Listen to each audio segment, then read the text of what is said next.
to some extent normal to feel anxious, to feel grief, to feel worried about the problems of this world. Such is the reality of this world.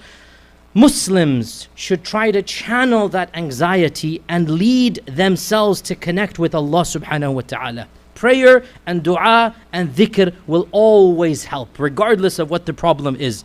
Aisha says, whenever our Prophet ﷺ was worried, he would rush to stand up in salah. He was worried. He was worried. That's why. Whenever he was worried, he would rush to stand up in salah.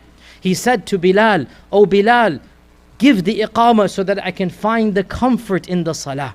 And he said to the Sahaba, Allah has made the peace of my heart in the salah. The peace of the heart comes from the salah. And yes, it is true that Allah says in Allah's dhikr, one finds the heart to be tranquil. It is true. And one of the greatest mechanisms to battle depression is dua. Dua.